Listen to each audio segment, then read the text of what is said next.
Wrestling fans, your friendly wrestling robot is back with another data read. From the September 22, 2008 Wrestling Observer, Dave writes about the life and times of Killer Kowalski. Don't forget to subscribe for more. Let's dive in. At Walter Kowalski's funeral on September 3, it was more like a reunion of New England independent wrestlers of the last 30 years. Some looked like wrestlers. Some by that point looked like anything but. The vast majority never really went anywhere past the area independent scene, although there was a very notable exception. One of the pallbearers, Paul Levesque, better known as Triple H, married into the McMahon family and is one of the biggest modern stars in pro wrestling. Evidently, Kowalski expected Levesque to make it from the start. Levesque, a former Mr. Teenage New Hampshire, had met one of Kowalski's students, Tony Roy, at the point one of his best wrestlers on his local shows, while training at the gym. Levesque had the size and the look, and in his first match, terrorizing, the name he was given, came out to the ring wearing one of Kowalski's robes, something he'd never done for any protege. The people reminisced about stories of the long car trips to small towns for benefit shows, and of their mentor's generosity, even when he shouldn't have been so nice. They talked about how he taught them wrestling, and tried to give them lessons on life, how he ran the dressing room, how he always got up at 5 a.m. to pray, and his unique eating habits. There were the road that he'd tell over and over, like the Yukon Erikier story, or the Haystacks Calhoun story on a memorable flight to Japan, or when he knocked out Antonio Inoki in Osaka and then had to figure out a way for Inoki to beat him. A lot of talk was about another of his proteges who made it, Perry Saturn, who nobody had seen or heard from in more than a year. When Saturn didn't surface for his mentor's death or funeral, everyone was asking questions as to where he was, or if he even was still alive. What wasn't talked about much at all, because it was before the time of most of the people there, is that Killer Kowalski, as he was known for most of his professional life, was one of the biggest stars and most enduring headliners in wrestling history. Burt Ray, who wrote Mapmania, something of the inside Bible of pro wrestling during the 60s, wrote in early 1968, "Who is the top wrestler in the world today? Who is the best of the past 15 or 20 years? There will be many opinions on these questions, but few will argue if a person names Killer Kowalski as the best of that period. When you consider that names who headlined in that era like Lou Thesz, Buddy Rogers, Ricky Dozen, Vern Gagne, Bruno Sammartino, Pat O'Connor and others, that's some pretty major company to be listed on par with or ahead of. As Tarzan Kowalski, he was the Hulk Hogan of his era. He was an instant headliner, and once, on December 11, 1950 in Fort Worth, he became the one-man Texas Tag Team Champion when he beat champs Duke Kilmica and Danny Savage in a handicap match at a time when that type of booking was a rarity. "I first saw Killer Kowalski in San Francisco in early 1951, wrote Ray. He was a huge person with an almost perfect physique, wide of chest, narrow of hip, with the dark green eyes and fair complexion of the Southern European birthright. As with any top heel working Northern California in the 50s, his big rival was the local football hero, Leo Nomellini of the San Francisco 49ers, who wrestled during the off-season. For those of you who have never seen Leo, think of a man with the skill of Vern Gagne or Lou Thesz, the massive power of Cowboy Bill Watts, the boyish good looks of Jack Briscoe, and the short blonde hair of a Bob Orton, Sr., and you have an idea of Leo. My early days in wrestling were centered around the Kowalski vs. Nomellini feud, and I still remember well the right of Kowalski and tag team partner, large German headliner Hans Hermann diving for the floor when Leo launched one of his body tackles in their direction. Nick Bockwinkel, who's going to high school a stone's throw from the Cow Palace in South San Francisco, as his father Warren Bockwinkel was a babyface on Joe Malsiewicz' Northern California circuit, first remembered Kowalski from 1949. "I saw Walter Kowalski enter the ring in a long purple robe," Bockwinkel told the Malden Observer.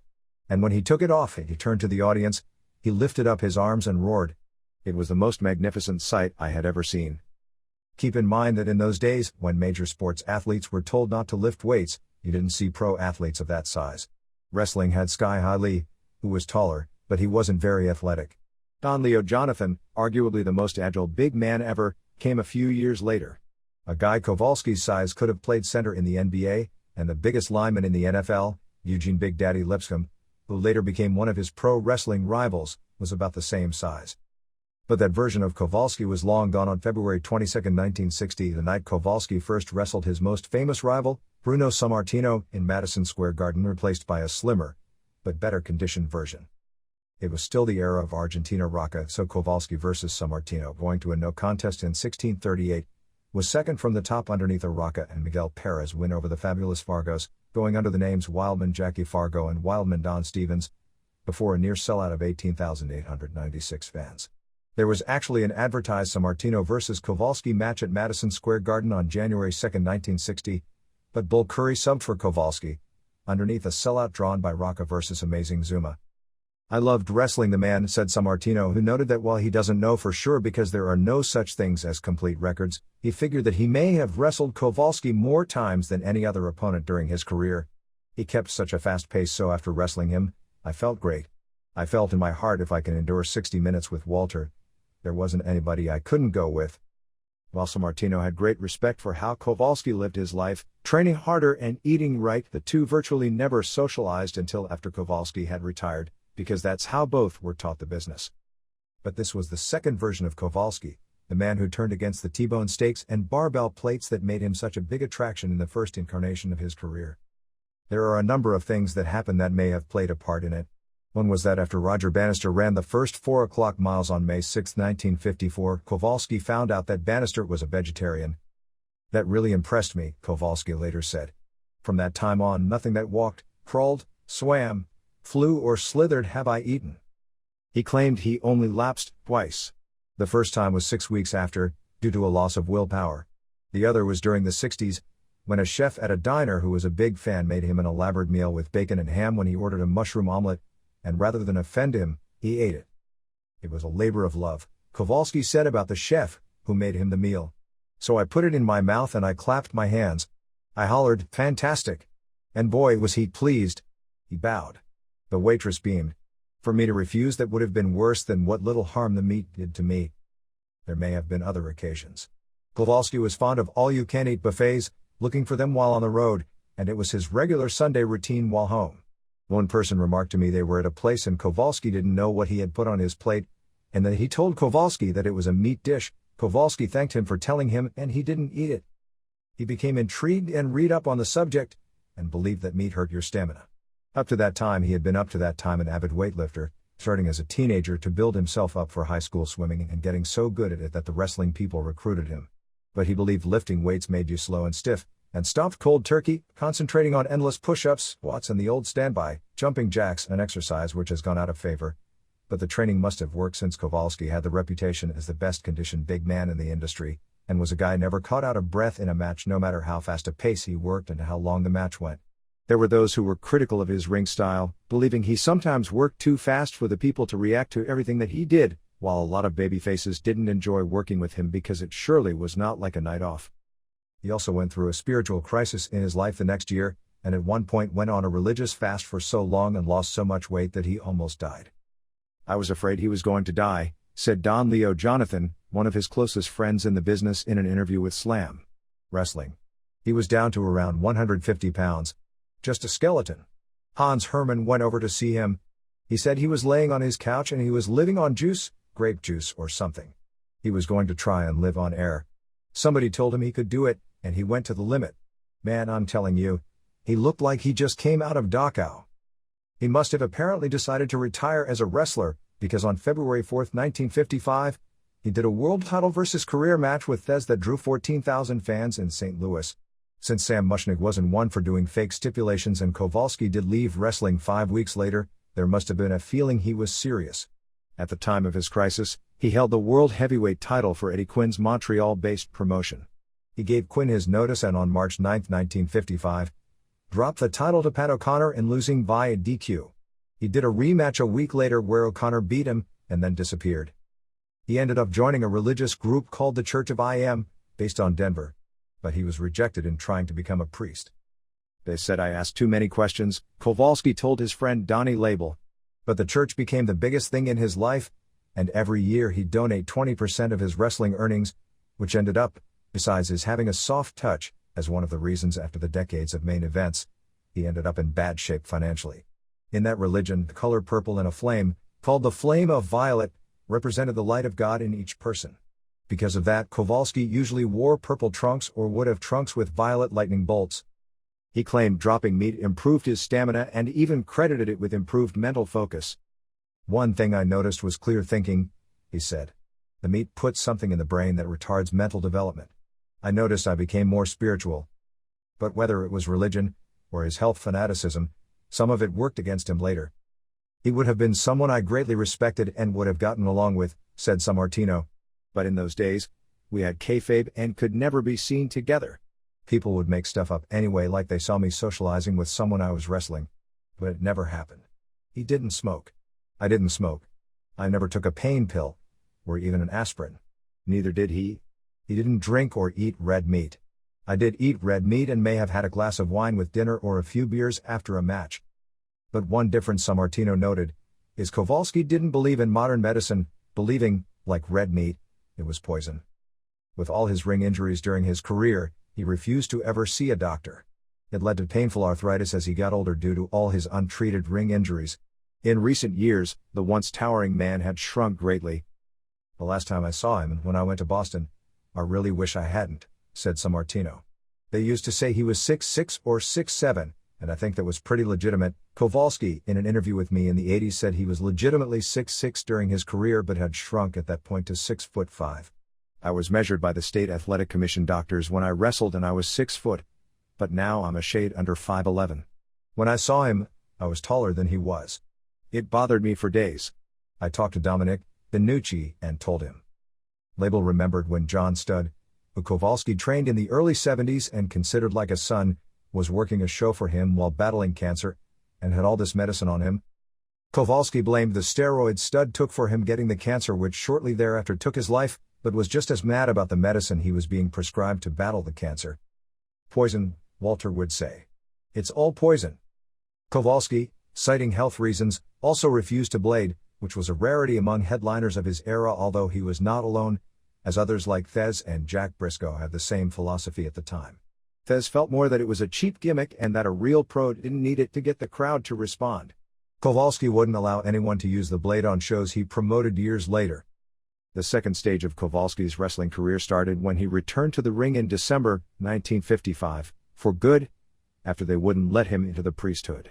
To show how much Quinn must have thought of him, he was only back for 1 week when he defeated Don Leo Jonathan to regain the title.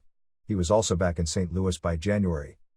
That started the era of the increasingly lean, sinewy Kowalski, who worked at a faster pace than most heavyweights, and in particular had a sudden high dropkick that was made more impressive because a man of his size was doing it. He was still very physically impressive, not as much by today's steroid world standards, but even without weights and meat he was a big fit guy who into the early 60s physically resembled a modern-day large NFL tight end. He no longer had the big wide shoulders, but he had the look of a well-conditioned large athlete.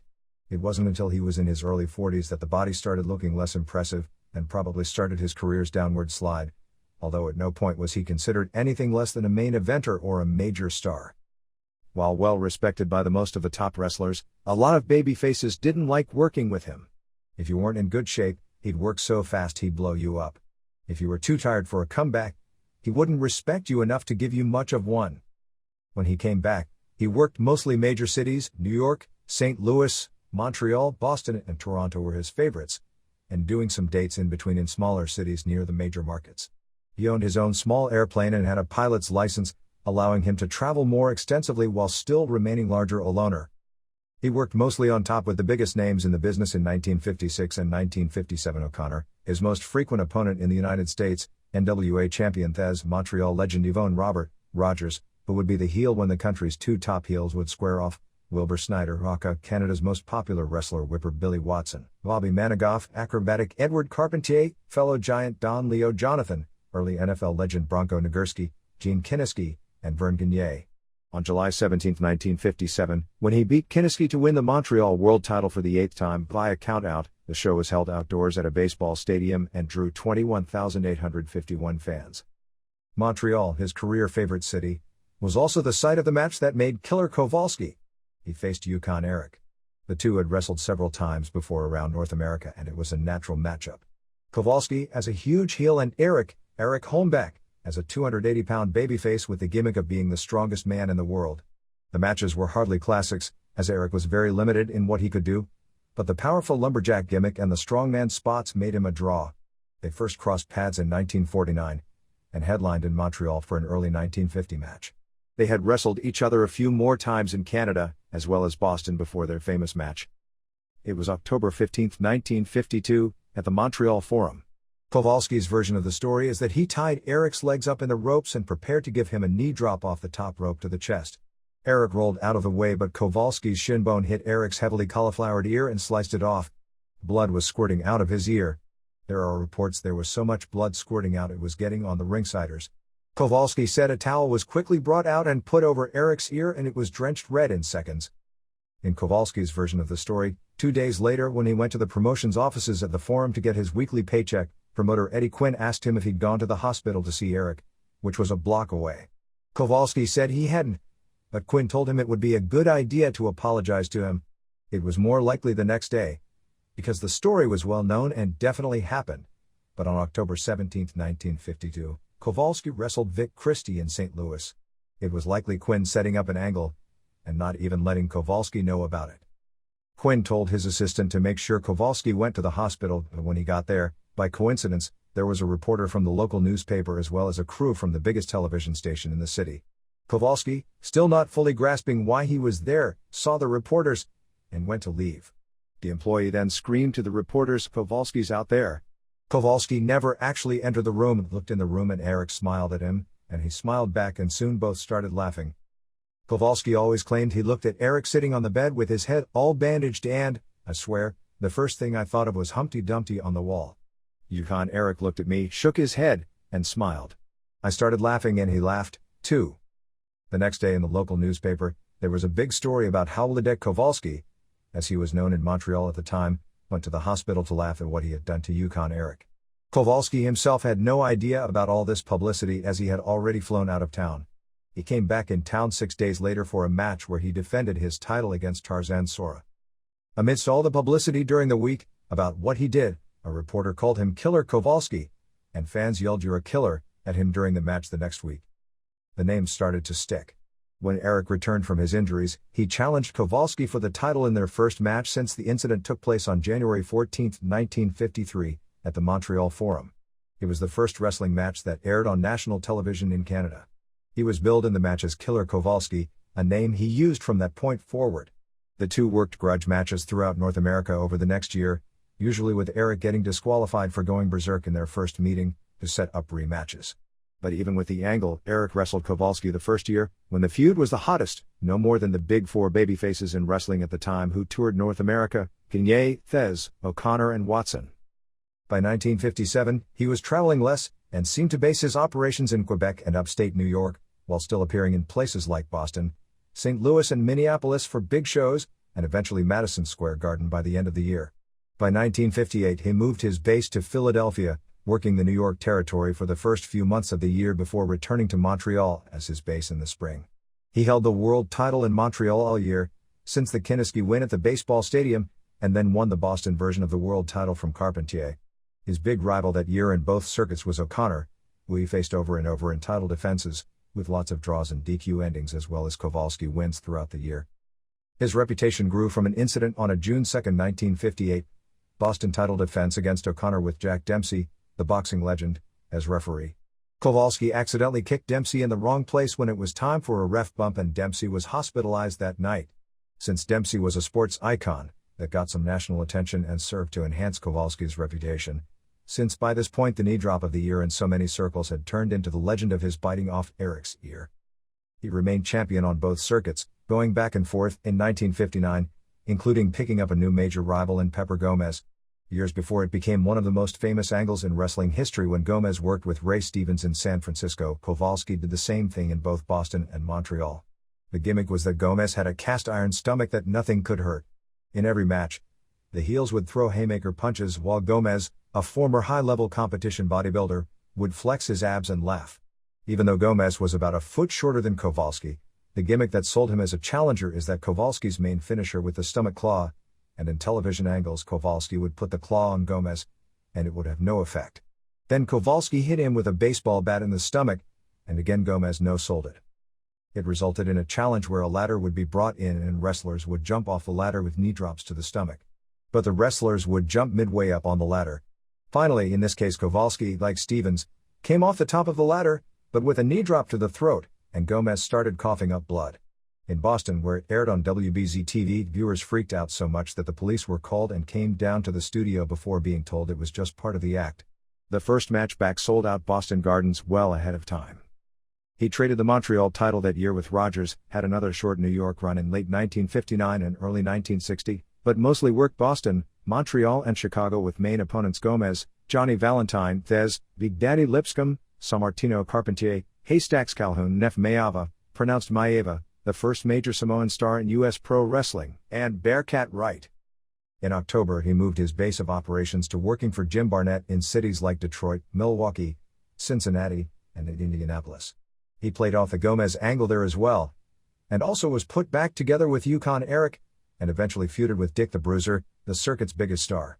He lost his Boston title to Wright on April 4, 1961, at the Boston Gardens. By August he was splitting time between Barnett's circuit, the Vancouver circuit, and at the end of the year, became a regular for Stampede Wrestling. He was billed as world champion for Stampede Wrestling, to separate it from the NWA. Stu Hart called him the NAWA World Champion, which, to further confuse the marketplace, was for National American Wrestling Alliance. This stemmed from Rogers beating O'Connor in the famous Comiskey Park in Chicago title change, for the NWA title. Vince McMahon Sr. was booking Rogers, and aside from a few big money cities like St. Louis, it was becoming more and more difficult for the NWA promoters to get dates on the champion, which led to a lot of dissension. Hart used Kowalski as champion during this period, and he was based in Calgary, while also working dates in the British Columbia/Washington circuit and occasionally flying out for big city shows. After leaving in the summer of 1962, it was back to mainly working major market main events, concentrating on Montreal, Boston, St. Louis, and Chicago with opponents like Carpentier, Giant Baba, Valentine, Rogers, Sartino, Kiniski, and Bobo Brazil. It was a schedule he remained on until the spring of 1963, when he began a 5-year period where he was rarely in the North American. While Kovelsky was billed as world champion on and off for 11 years for Quinn, in one of wrestling's top markets, and also was billed as champion for 3 straight years in the Boston area, he never held the NWA or WWF title. The WWF title was the province of babyfaces, and Kowalski had several northeastern runs where he challenged Sammartino during both of Sammartino's title reigns. Kowalski also had several matches with Rogers as NWA champion in the Northeast before the WWF days. He was a consistent top challenger for the NWA title in the 50s and 60s, and briefly was billed as champion. On November 21, 1962, interestingly, just 8 days before champ Buddy Rogers was allegedly scheduled to drop the title to Lou Thez in Toronto, Thez told me it was scheduled for a few days later, although others believe the title change was scheduled for December 14 in Houston.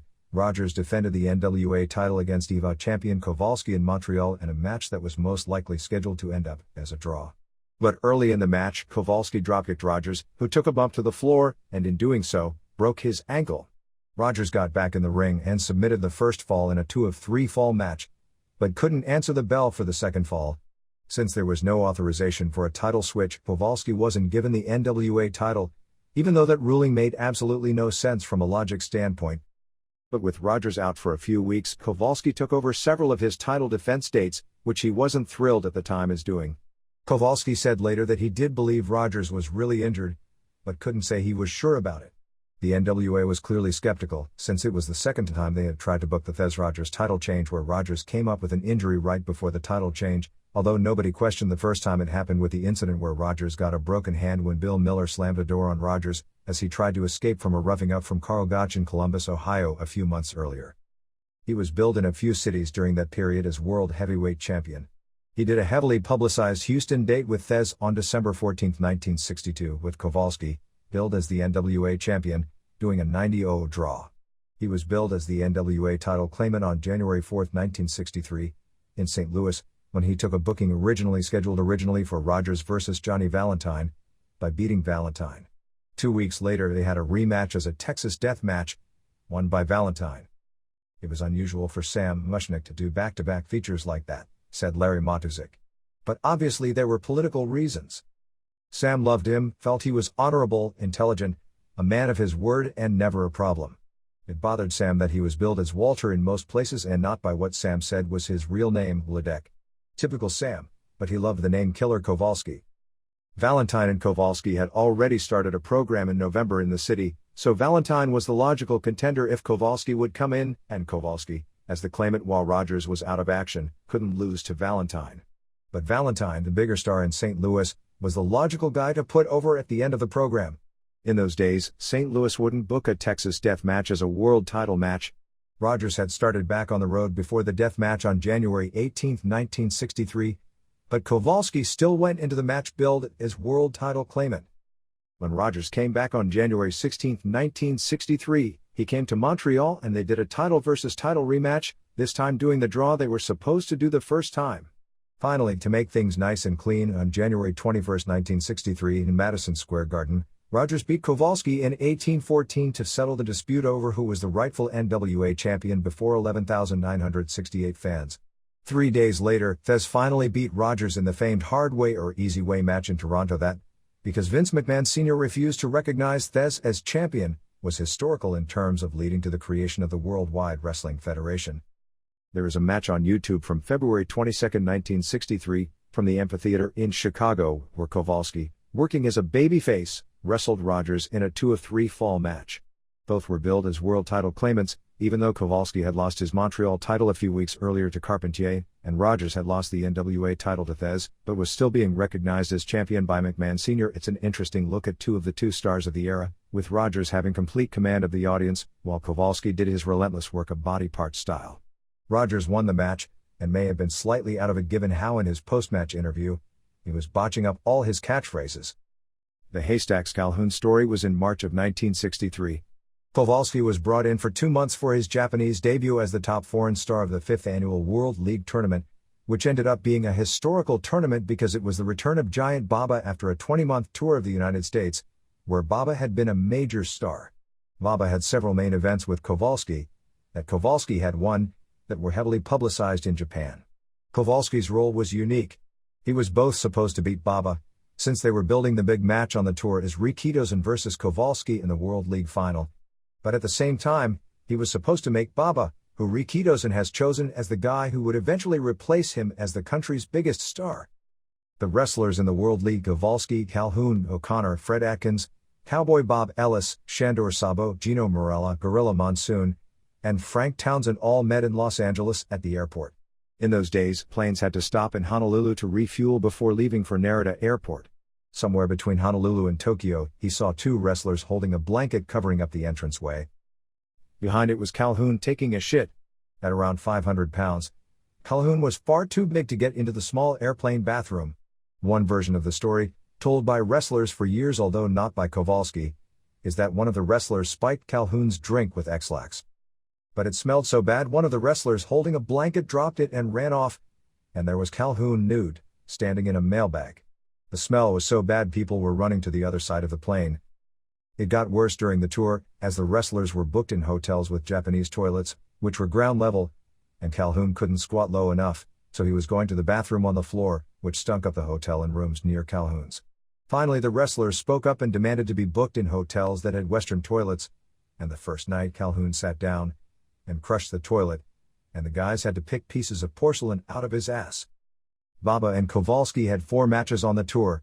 They had a short draw on March 22, 1963. Their famous match, on March 24, 1963, at Tokyo Sumo Hall, was a 45-minute draw that aired live on television, generally remembered as Baba's first great match as a headliner and the single match that made Baba a superstar in Japan. The third, which was the World League match, on April 6, 1963, in Bofu, saw Kowalski win 2 of 3 falls, taking the third with a roll-up. The final match, on April 11 in Nagasaki, saw them split 2 falls and do a double countout in the third fall. In the final week, Kowalski beat Marella, Calhoun and Kentaro Oki to put him in the championship match on May 17, 1963, at the Tokyo Gym against Rikidozan. That had a famous scene before his lone major match with Rikidozan. The Destroyer, who they were grooming as Rikidozan's next major opponent, came into the ring at the start of the match. Destroyer shook hands with Rikidozan, as that was how the Japanese did business in those days. He then went to the corner with Kowalski and second Atkins, and Kowalski extended his hand, and Bear punched him. It was an impromptu spot as Bear was going to shake Kowalski's hand, and Kowalski mumbled to him, "Hit my face." "I didn't understand it," said Bear years later. "When I hit Killer's face, the sold-out Tokyo fans were very surprised." Bear credited that spot with getting him over so strong to where the later Rikidozan vs. Destroyer match was the single most watched pro wrestling match of its time, and perhaps of all time, with something like 60 to 70 million viewers. It is the second highest rated Japanese wrestling match ever and still one of the highest rated shows in the history of Japanese television, doing a 64 rating. The World League final that followed saw Rikidozan won the first fall with a series of chops. Kovelsky won the second fall via countout after ramming Rikidozan's head into a table. In the third fall, Kowalski missed a knee drop off the top rope and submitted to the Boston Crab. He also had 2 title matches on the tour, teaming with Atkins in All-Asian Tag Team title matches against Rikidozan and Toyonobori. In both matches, Atkins lost both falls. He worked mostly in Canada upon his return until his first run challenging Sammartino, who had won the WWF title from Rogers on the same day Kowalski had lost to Rikidozan in the World League final. Sammartino pinned Kowalski in 2058 in a one-match MSG program on August 23, 1963, before a sellout of 19,712 fans. Kowalski was just there as a place-setter to put over Sammartino as they built up a Sammartino vs. Rogers match for Roosevelt Stadium, which never took place as Rogers retired from wrestling due to health issues. Sammartino and Kowalski were regular opponents in arenas both big and small in the Northeast for the next year. That run was also notable for the tag team of Kowalski and Monsoon. Monsoon was brought to New York as the replacement for Rogers, with the gimmick that manager Wild Red Berry found this 400-pound beast swimming nude in a pond in his native Manchuria. During this period, Monsoon, billed as the Wildman from Manchuria, did a gimmick where he couldn't speak. They won the U.S. Tag Team titles, the forerunner to today's World Tag Team titles, beating Brute Bernard and Skull Murphy in 2 straight falls on November 14, 1963 at the Capitol Sports TV tapings in Washington, D.C. They lost the belts on December 28, 1963, at a house show in Teaneck, New Jersey, also in 2 straight falls, to John and Chris Tolos. While the Tolos brothers were also heels, they were the babyfaces in this match. As in the localized interviews for the show, they talked about how they have a lot of fans in Teaneck and look forward to the support. The Tolos brothers were greeted as total faces, remembered Mike Omansky. First fall, the ref actually counted a pin with all 3 men piled on top of Monsoon. Monsoon protested, and left the arena, leaving Kowalski along to face the brothers in the second fall. Kowalski was ultimately pinned. The two continued as a team after the match. Walter Kowalski was one who came into my life for a brief but so important moment in the early 60s, when I went, as a young up-and-coming wrestling star, I went to the New York territory of Vince McMahon Sr. on the recommendation to them by Wild Red Berry in about 63 or 64, said Bill Watts. They booked me with him in Washington, D.C., and there Vince and all the bosses, including Toots Mondt, Phil Zacco and Willie Gilzenberg were always there, he said. We did a TV there that hit New York a week later. So I was in a featured match, not the main event, that was Bruno, or the semi or co-feature in Washington, D.C. would be Bobo Brazil, with his current top opponent, with Kowalski, and they had us go Broadway, time-up draw, for 20 minutes, said Watts. And it turned out to be an awesome match. The people never sat down. It was non-stop, and so the bosses loved it too. In fact, Cowboy Bill Watts got over there because of that match with Killer and because of going 20 minutes Broadway with him. That's how over he was. Watts noted that Kowalski took a liking to him and the two traveled together in Kowalski's Cadillac. Plus he had an airplane, a Beechcraft V-tail Bonanza, then the Cadillac of single-engine planes, and he would take me with him in that, and also began teaching me to fly it. In fact, once when he went home for a vacation, and left me his car keys, which also had his plane keys on it, I borrowed the plane and flew up and over New York City, while the World's Fair was in progress. But he just laughed when I told him. As I said, if you were Walter's friend, you were his friend. He said he and Kowalski at a spot show in Pennsylvania once pulled a rib on the boys by working a shoot. By the time we got to the dressing room, it was set for us to really get them, and in fact, the dressing room chose sides. As the older wrestlers sympathized with Walter, saying, "These young guys think they are stars and do not give those of us who are stars enough respect." And then the younger guys were on my side when I said, "These older guys don't know when it is downhill time for them." Walter and I had several back-to-back encounters in the dressing room that he to be broken up. It was truly hilarious. And he stormed out of there. Then I stormed out of there. But we were riding home together, and laughed all the way home. It was in October of 1964 that Jim Barnett opened up World Championship Wrestling in Australia, with Kowalski as the first world champion and the top heel. Getting the equivalent of a network time slot and running weekly shows in the major cities in the country, it immediately became the hot spot for pro wrestling in the world.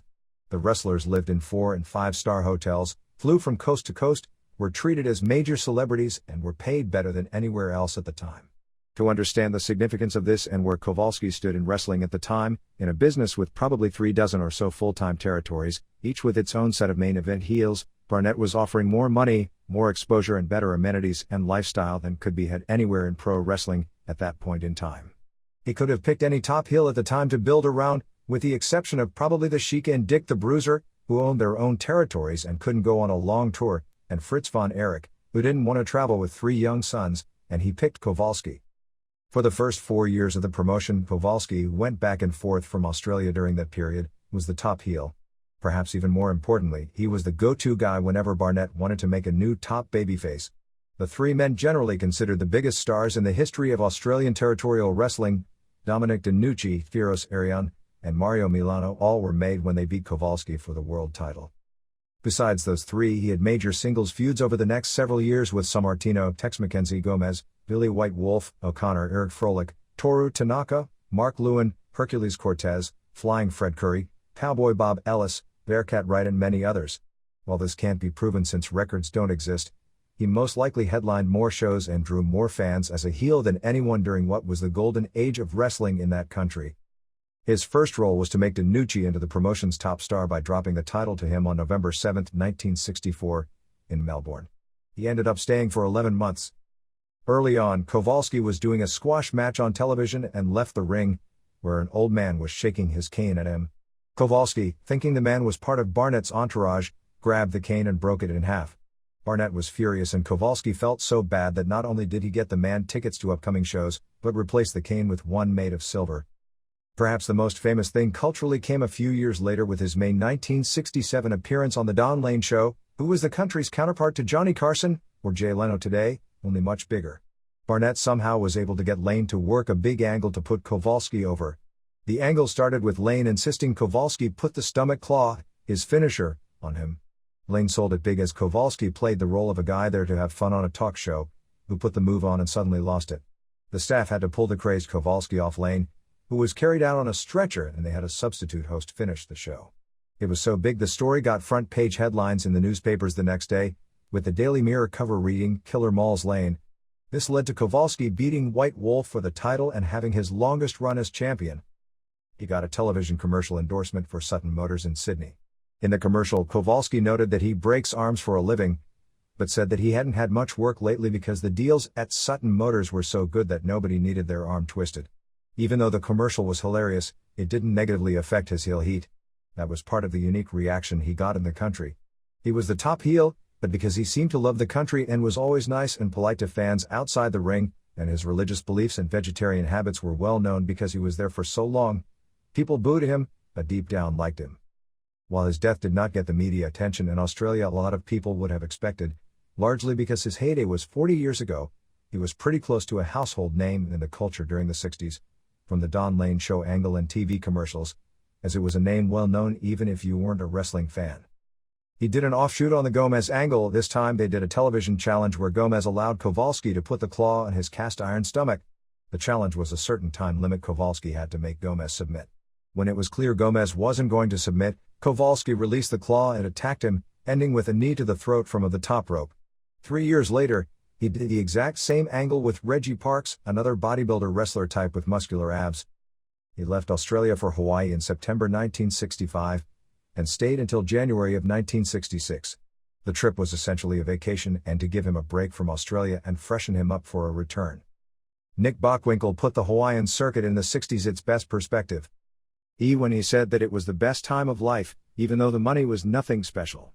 He noted that people would save up money all year to get a week or 2 vacation in Hawaii in those days. But that for the wrestlers who worked the circuit, they'd get a beachfront apartment, spend all day on the beach, work a few nights a week, either short drives or short flights to the neighboring islands. They'd spent several months there, and when they left, they'd have broken even. A headliner like Kowalski could have even come out ahead. Kowalski had lost the title to Spiros Arion about a month before his run was over, and then put Arion over in all the cities on the way out. When he returned in early 1966, it was announced in Australia that he had beaten Arion in Honolulu in December 1965. In actuality, no match had taken place, but Kowalski's return as champion was because Arion had jumped to a rival promotion headed by George Gardner. When he came back, they copied the original formula, with him coming in as champion and losing it again to DeNucci, who they decided to go with to replace Arion as the top babyface. In April of 1966, Barnett brought Sammartino in for a 3-week tour as WWF champion, and he worked many times with Kowalski. I saw him backstage getting ready and his right knee was twice the size of his left knee, Sammartino said. He refused to see a doctor or get it drained. He kept on going. We did our match and I stayed off the knee. He never complained. He never took a pain pill. He just took the pain. He was never a complainer, said Sammartino. Kowalski, for his part, whether exaggerated or not, claimed he only missed 3 bookings due to injuries during his career. Right before he was scheduled to leave, they put him in a heel versus heel feud with Tanaka, who held the title, with the idea of Kowalski putting him over, solidifying Tanaka as the new top dog among the heels. Kowalski left Australia in July and spent 9 months working mostly the American Wrestling Alliance, taking out dates in St. Louis and Montreal, working numerous matches with Gagne, Jack Lanza, and Mad Dog Vachon. He returned to Australia in May of 1967, winning the world title twice as well as the tag team titles on a tour that lasted until November. He stayed in Hawaii until April 1968, at which point he went back to Japan for the 10th World League Tournament. By this time, Rikidozen had long since passed away, and Toyo Nobori was no longer with the group. It was the new era for Japanese wrestling, with the 2 different networks airing the shows in prime time both on Friday and Saturday night, in prime time, and the top stars being Baba, Antonio Inoki, and Kim Il, also called Kentaro Oki. It was on this tour that Kowalski always told a story about knocking out Inoki and having to then lose to him in Osaka, but in fact, that didn't happen. Inoki and Kowalski had 2 matches, a best-of-3 fall match on April 20, 1968, in Fukushima, that went to a 45-00 draw after each man won a fall, and a World League Tournament match on May 7, 1968, in Kumamoto, which was a 30-00 draw. The 2 shows on the tour in Osaka saw him beat Mitsu Hirai, father of All Japan wrestler Nobukazu Hirai, and lose to Baba. Kowalski's story was that Inoki knocked him out with a back suplex, but that he recovered just before being pinned. Kowalski said when he got up, he was furious, and punched Inoki as hard as he could and knocked him out cold. He said he realized Inoki had to win, so he had to struggle with his dead weight to pick him up, but fell backwards with Inoki on top, and had the ref count 3. He left the ring and Inoki, still unconscious, got his hand raised. However, that would have never happened, since the way wrestling was booked in those days. Kowalski wasn't going to lose to anyone on that tour until the climactic match with Baba. In fact, Inoki never beat Kowalski, which was more because by the time Inoki became the level of star who would have, and Kowalski was no longer the protected foreigner on every tour, Inoki had left to form New Japan Pro Wrestling. In that tournament, which included such names as Baba, Kowalski, Inoki, Illinois, Fred Blasi, Danucci, Tarzan Tyler, Jess Ortega, Angelo Poffo, Len Rossi, Pat Patterson, Duke Kyomuka, and Michiaki Yoshimura, the 2 big stars were Baba and Kowalski, stemming from their matches 5 years earlier. Baba and Kowalski first had a 30-00 draw on April 6, 1968 at Sumo Hall, and in the tournament finals on May 17, in Osaka, Baba scored his first win ever over Kowalski. He went back to Australia after this tour, winning the tag team titles with Bill Miller. He finally returned to the Northeast after Thanksgiving of 1968, for a 1969 run of matches with Sammartino. He and Monsoon often teamed, claiming that they were the U.S. Tag Team Champions. The belts had been dropped in 1967, and weren't replaced by the International Tag Team titles until the summer of 1969. Kowalski and Monsoon weren't officially recognized as tag champions, even though the promotion at the time had no tag team champions, but claimed themselves as the rightful champions, saying they had never truly lost the titles years earlier. At the time, the 2 top babyfaces were Sammartino and Victor Rivera. In Kowalski's return to Madison Square Garden on January 27, 1969, after Monsoon and Rivera traded falls, Kowalski scored a rare pin on Sammartino in the 3rd fall before 11,568 fans. This was during a low period for Madison Square Garden wrestling, as they had no local television, and were promoting the shows based off newspaper ads. Sammartino and Kowalski did a double disqualification on February 17, 1969. Before 9,639 fans, Sammartino won the rematch via count-out on March 7, 1969. Before 11,326 fans. The feud ended in a tag match on May 14, 1969, when Sammartino and Rivera beat Kowalski and Toru Tanaka before 7,670 fans. However, the feud was huge in Boston. After 2 sellout at the Boston Gardens, the blow-off match, a stretcher match on June 20, 1969, was moved to Fenway Park. A memorable match from that run was March 9, 1970, at Madison Square Garden. By this point, Waldo von Erich was an even more hated heel, and they did a rare battle of top heels after the two had broken up on the prior show, losing to international tag team champions Rivera and Tony Marino. The fans were going crazy cheering for Kowalski, but they had a double DQ finish as they fought over von Erich's riding crop that killed the crowd. An interesting twist is the main event on that show was Sammartino versus crippler Karl Kovacs. Kovacs was the ring name for Midwest veteran Stan the Big K Kowalski, a former University of Minnesota football player named Bert Smith, who started using the Kowalski name in 1950 and was often confused with Killer when he used the name Crusher Kowalski. That included an incident in the early 70s when there was a national news story about NFL star Russ Francis, who was working in the American Wrestling Alliance during the offseason, beating Killer Kowalski. Kowalski was furious and forced a retraction, as Francis had been referring to Stan Kowalski. Living in Philadelphia again, he worked the territory exclusively until March of 1970, and was no longer the globe-trotting star he had been. His next run was in Texas starting in April, which was doing big business with stars like Fritz von Erich, Gomez, Wahoo McDaniel, Johnny Valentine and Mil Mascaras and Thunderbolt Patterson as the headliners. Since Valentine was a tweener and the rest were babyfaces, Kowalski was a welcome addition, although Paul Bosch noted that Kowalski was not nearly the draw they expected him to be, blamed on him having lost so much muscle mass since the early 60s, and looking much older, as he was in his early 40s by this point. It was during this period that he drew his last big house in St. Louis. Kowalski no longer had his plane and wasn't much for the traveling all over North America with the kind of a schedule of working main events in so many major markets that only a few top attractions could do. His name was still one of the strongest in wrestling, but he was years past what was his box office peak. Still, he was brought in for a television taping and worked an angle out of a tag team match with old rival O'Connor. In what was likely their last meeting, with nothing strong underneath, a Texas death match, won by O'Connor to a near sellout of 10,580 fans to Kiel Auditorium. He gave notice in February, and lost his Brass Knucks title to Valentine and then dropped a loser leaves town match to Thunderbolt Patterson on February 16, 1971, in Dallas, and went back to Australia for his final tour. When he arrived, it was as the tag team partner of Mark Lewin, one of Australia's all-time most popular wrestlers. Kowalski claimed he had changed his ways, as he and Lewin started a feud with young heels the Texas Outlaws, Dick Murdoch, and Dusty Rhodes. As Murdoch and Rhodes were leaving the country, Kowalski and Lewin beat them for the EVA tag team titles. Kowalski wrestled a completely different style, revolving around arm drags and drop kicks. The matches would see the heels continue to cheat on Kowalski, who would blow his cool and revert back to the old Kowalski, while Lewin would have to calm him down. In April, Kowalski finally turned on Lewin in a television match, leading to a Kowalski and Bulldog Bob Brown feud with Lewin and Curtis Aokia.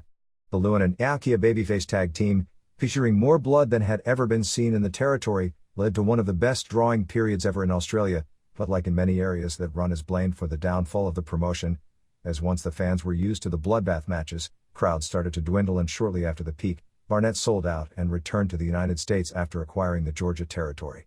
Kowalski had singles programs with Lewin and Aokia before leaving Australia for what turned out to be the last time in September of 1971. His next stop was Japan for the 1971 NWA Tag League Tournament. His team was known as the Killers, with Killer Buddy Austin, who had been a headliner in Japan on several tours in the 60s. The two lost in the finals to Baba and Seiji Sakaguchi on November 1, 1971, at the Tokyo City Gym. His key matches were two double countouts with Inoki and one with Baba, as well as a 2 out of 3 fall loss to Baba on November 9, 1971, in Okinawa. He returned home to work for the Sheik in Detroit after the tour for a couple of months. With Sheik as top heel, Kowalski worked as a big name in the mid-card in Detroit and Toronto, but the only way you headlined in those cities at that time was going face, and that didn't happen. Next came a relatively short but well-remembered run in Southern California, which was his first time as a regular in that state since his 1951 feud with Leo the Lion in Northern California. By this point, with his hair having thinned, Kowalski started wrestling with a toupee, and started developing a trademark bump where he's both take the bump and grab his hair to make sure it didn't come loose. That probably led to his idea of wrestling with a mask a few years later. He arrived in Los Angeles as an instant headliner, as they announced that he had beaten Cowboy Frankie Lane to win the America's title, the area's top singles belt, in Tampa. He arrived with the belt to brutalize Don Savage in a Wednesday night television match. The Wednesday night tapings at the Olympic Auditorium were important because they were syndicated nationally on the Spanish International Network. To make him stronger, He defeated Lane in 2 straight falls in his first major Friday night main event at the Olympic, and he was selling nothing in his television matches, which was unusual for that circuit, where TV bouts, even though they were often star versus jobber, still had a measure of back-and-forth action. Rocky Johnson, who had been a major headliner a couple of years earlier, was brought back, and Kowalski destroyed him.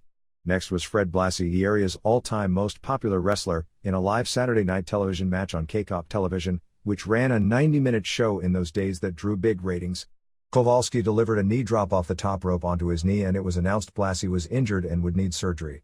It was an attempt to reprise the hugely successful angle from the previous year where John Tolos, in the same studio, hooked Blasi with Monsel's powder.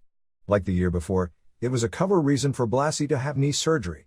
Even Sammartino, in between runs as WWF champion, was brought to Los Angeles, and they did a DQ finish, but Sammartino left Kowalski with heat. But even with this monster push, Kowalski's style didn't get over in Southern California and wasn't drawing well. The crowd was heavily Mexican-American by that point, and Kowalski's style didn't mesh well with the lucha libre background of so many of the babyfaces. His facials and selling were almost comical because of the style clash. He was put in a program with Tolos with the storyline, believe it or not, that Tolos was now a babyface looking to gain revenge for what Kowalski did to his good friend Blasi. But it didn't click. Tolos won the title barely 6 weeks after Kowalski had arrived for what certainly appeared to be at first a major heel run. Kowalski did stick around, working lower on the card, even winning the tag team title with Kenji Shibuya, waiting for the final revenge match with Blasi. There was no time for a long run, as Blasi was getting back just before Kowalski was next scheduled for Japan. Kowalski put Blasi over on June 16, 1972, at the Olympic Auditorium, worked another week in the territory and headed back to Japan. Lesser known is that he also went to Southern California to help start the career of a protege, who started out with one of the worst heel ring names you could have, the Mighty Minton, John Minton. The 6-7 prelim wrestler would later become his tag team partner as the other half of the Masked Executioners in his last major league run, and after that would go on his own with a name that stuck, Big John Studd. His final tour with the old JWA promotion was a quick 2-week tour. The big match was Baba and Sakaguchi defending the international tag titles against Kowalski and Moose Kalak, ending with Sakaguchi getting the third fall win over Kowalski with a Boston Crab. In the other big match on the tour, he once again put over Baba in a singles match. This was just before Baba quit the promotion, got the blessing of NTV, and formed All Japan Pro Wrestling. His next stop was Montreal, which was in the middle of North America's biggest promotional war. Eddie Quinn had closed his promotion in 1964 due to poor health, and in 1965, Johnny Roju and Bob Legs Langevin started running. In late 1971, Paul Vachon, Gary Legault, and Lucien Gregory started Grand Prix Wrestling, in opposition, pulling some of the city's legendary stars, like the Vachon brothers, Carpentier, Don Leo Jonathan, Jos and Paul Leduc, and Jean Ferret, who would later become Andre the Giant. Roju built around himself and brother Jacques Roju Sr. as the top stars, along with Johnny Valentine, the Sheik, Abdullah the Butcher, and Ivan Koloff as their rivals. Kowalski mainly worked Montreal, taking out dates in Pittsburgh, where he renewed his rivalry with Sammartino, who at this point was between title runs. Sammartino and Kowalski also crossed paths in Montreal at this point in a tag match with Sammartino and Edward Carpentier winning the Grand Prix tag team titles from Dale, not yet Buddy, Roberts and Jerry Brown, managed by Sir Oliver Humperdinck, who were not yet known as the Hollywood Blondes. Kowalski and Gilles Poisson started a program and got the belts when Sammartino missed a show, and it was a handicap match win over Carpentier. Both groups did big business as each brought in top stars from around North America for the war. In many ways, this early 70s battle in Montreal served as a microcosm for what happened in the United States some 25 years later with the Monday Night Wars, and proved to foretell what would happen. At first, business for both sides was huge and the city was on fire. The Kowalski vs. Carpentier feud that started in the 50s was still packing them in as they battled over the Grand Prix World Championship. It was as champion when Kowalski scored at least one pinfall win over Ferret. The Roju side during that period sold out Jerry Park, the local baseball stadium, with 26,000 fans for Sheik vs. Johnny Roju, while the Grand Prix side set the Canadian all-time indoor attendance and gate record, building up Ferret's first major grudge, although interestingly, they picked the more powerful-looking Don Leo Jonathan instead of Kowalski as the opponent in the Battle of the Giants. Kowalski finished in Montreal for the last time as a star in a major promotion just before Grand Prix went down. Like with the Monday Night Wars, When the surviving Rougeaus did the early interpromotional matches, fans were dreaming of seeing to sell out business after winning the war, but it was short-lived. The city's entire wrestling economy would end up collapsing in 1975 and both sides were out of business, leaving no Major League Wrestling in Kowalski's best city over the last few years of his career. Kowalski debuted for Baba's All Japan Pro Wrestling in late 1973 on a loaded tour as he was the number 3 foreigner behind Sammartino and Fritz von Erich. The gimmick was Sammartino and Kowalski, the legendary Madison Square Garden rivals, would form a tag team in the main event on several of the big shows. Sammartino said he never fully understood it. He asked Baba if he should work as a heel, and Baba said he wanted him to be strong Bruno, but wanted Kowalski to be the character he had already played. The two teamed up, each doing their thing, but not teasing hatred, their past feud or a breakup. Kowalski always losing the key falls as they did 2 out of 3 fall loss to Baba and Jumbo Tsuruta 3 times, and a 2 straight fall loss to Baba and Anton Giesink, the 6'6", 300-pound 1964 judo gold medalist who debuted on that tour, and who they gave a super push to as a pro wrestler, but ultimately was a flop. Kowalski and Von Erich also lost to Baba and Thunder Sugiyama and Baba and the Destroyer, with Kowalski again being the one to drop the key fall. In singles matches, Kowalski was still pushed as a big enough star to beat Kim Il, Kentaro Oki, on the opening night of the tour, and go to draws with Tsuruta, Destroyer, and Giesink. With Sammartino back as WWF champion after beating Stan Stasiak on December 10, 1973, in Madison Square Garden 9 days after Stasiak beat Pedro Morales. By the spring of 1974, he went for his final run as a singles headliner in the promotion. Sammartino and Kowalski went to a double countout on April 29, 1974 in Madison Square Garden. This led to a Texas death match, which drew 17,103 fans, that Sammartino won on May 20, 1974. He and Sammartino worked a 2 of 3 match program in every major city, along with a few minor ones, although Sammartino's deal to come back as champion came under his terms of an easier schedule. The program ended up lasting almost until the end of the year in the last major run between the two rivals. Kowalski also teamed some with Bobby Duncombe, and also worked Toronto as a babyface, to build for 2 matches with the Sheik. Kowalski hadn't been in St. Louis since the O'Connor match in 1970. Business in the city was strong at the time, but they had a show on January 17, 1975, and didn't have the stars available. Kowalski came back for one last show as a favor to Mushnick to bail out a bad card, put in the main event challenging Dory Funk Jr. for the Missouri state title. It was a disappointment, as Mushnick thought the fans would respond to the return of Kowalski, who had been a major draw in the city since 1950 and drew a near sellout his last time in. But too much time had passed and Kowalski did no local television to build up the match, which only drew 4,750 fans. His last major tour of Japan was right back where he started. The World League had become the Champion Carnival, and in 1975, Baba and Kowalski were still 2 of the big names. In the tournament, Kowalski beat the undercard names, drew twice with Destroyer, drew and lost to Tsuruta, and went to a double count out and a draw with Baba. But he failed to make the final 4, consisting of Baba, Destroyer, Gene Kiniski and Mr. Wrestling, Tim Woods. He had 2 title matches, both for the International Tag Team title, on the tour. On April 19, 1975, in Koriyama, Baba and Tsuruta beat Kiniski and Kowalski when Tsuruta surprisingly pinned Kiniski in the 3rd fall. The surprise is because Baba vs. Kiniski on May 3 was the Carnival final. But it was important not to beat Kowalski in the 3rd fall. The next, and Kowalski's last major match in Japan was May 6 in Gifu, where Baba and Tsuruta kept the titles, beating Sammartino and Kowalski, as Baba and Sammartino split falls and Tsuruta pinned Kowalski in just under 30-0. It was during this period that Eddie Einhorn and Pedro Martinez formed the International Wrestling Alliance, with the goal of promoting wrestling on a national basis and competing with the WWF and NWA. They never went against the American Wrestling Alliance in the biggest markets. Kowalski had claimed that he was offered $2,000 per week to come in and headline against Mascaras, who the promotion built around as its world champion. It was gigantic money for a wrestler in those days, but Kowalski refused out of loyalty to the established promoters. It turned out to be a good thing since that promotion didn't last. Kowalski remained out of North America until late in the year. He showed up in Florida as the Masked Destroyer, taking the famous name of the man who he told to punch him a dozen years earlier in Japan. He was immediately given the Southern Championship. Kowalski likely donned the mask because he was looking older and also because under a mask, he didn't have to worry about his hair. It was no secret who he was among ringsiders at the time, but unlike Executioner No. 1, Where every fan knew it was Kowalski, he had not wrestled much in Florida in many years and the casual television audience would not have known.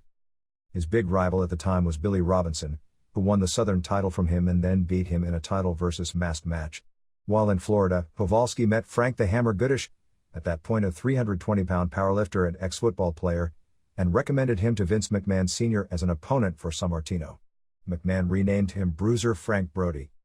Before starting what turned out to be his last major WWF run, Kowalski went back to try and help revitalize Toronto, burned out by the Sheik and not drawing.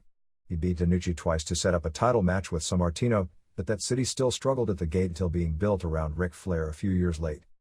In April of 1976, Kowalski and Minton showed up as the Masked Executioners. In those days, just as the WWF title was on babyfaces long-term, McMahon Sr.'s tag title had its own pattern. Every 9 months or so, a new heel team would be brought in to win the titles, usually on television, have their run, lose, and then depart a few months later. Usually the identity of a masked man is supposed to be a secret, but Kowalski's voice and ring style were unmistakable. Everyone knew Kowalski was Executioner #1 and in truth, the promotion wanted everyone to know, because it gave the team more credibility than most of the heel tag team champions. A lot of fans knew Chuck O'Connor, as Minton was best known at the time, likely taking his name from television actor Chuck Connors, was the other Executioner, simply because there were few guys in wrestling even bigger than Kowalski. They quickly won the WWF tag team titles from Tony Parisi and Louis Sardon, Gino Brito, on May 11, 1976, at the TV tapings in Philadelphia. He did work a few title matches with Sammartino, one-time deals where he lost in Philadelphia, Comac, Long Island and perhaps other places, and most likely their last singles match was at the new Capitol Center in Landover, Maryland. The Executioners kept the tag titles, losing via DQ to Chief Jay Strongbow and Billy White Wolf, Adnan Al-Qasi, who became a hot heel years later in the American Wrestling Alliance and was once General Adnan as Sergeant Slaughter's manager 15 years later, at the June 25, 1976, Shea Stadium show that was closed-circuited throughout the Northeast since it was the Northeast feed underneath the Muhammad Ali vs. Antonio Inoki show. Instead of losing the title to Strongbow and White Wolf as expected in an October 26 match at the TV tapings in Hamburg, Pennsylvania, a third Executioner did a switch. Nikolai Volkov was under the mask, and the titles were stripped, which led to a tournament where the Iraqi and Italian native-playing Native Americans ended up as champions. Usually that meant the team was on its way out, but the Executioners remained full-time until finishing up on April 23, 1977, in Providence, where they lost a tag match to Andre the Giant and Carlos Rocca. After what seemed like a lifetime of being consistently one of the biggest names in the industry, and never falling below main event level, and within driving distance of his hometown, there was no ceremony in the ring. There was nothing special behind the scenes in the dressing room that night. He came in as a loner, spent about 30 years on the road as one, and drove back to his apartment in the Boston area that night. Kowalski always would mention a quiet night in Providence with no fanfare as the end of his career, although he described the circumstances differently, saying he beat some little schlep who was half his size, as opposed to actually working with Andre in a semifinal to the WWF title in a major arena. But he worked plenty of matches after that point on independent shows, usually in main events on shows he promoted, for another 15 or so years. But he had only a couple of major league matches after that time. He had at least one 1979 small-town match on the WWF circuit with Monsoon. He did a 1987 WWF Legends Battle Royal at the Meadowlands. His final match on a big stage was September 19, 1992, when FMW brought him in for a Legends match at the Yokohama Baseball Stadium, and before 30,000 fans. He went to a 10-minute draw with Tolis underneath an Atsushi Onita vs. Tiger Jeet Singh bloodbath. The wrestling career of that killer Kowalski was over in 1977. But the killer Kowalski school of wrestling at that point was just getting ready to open for business. Our third and final installment of the life of Killer Kowalski will most likely run next week.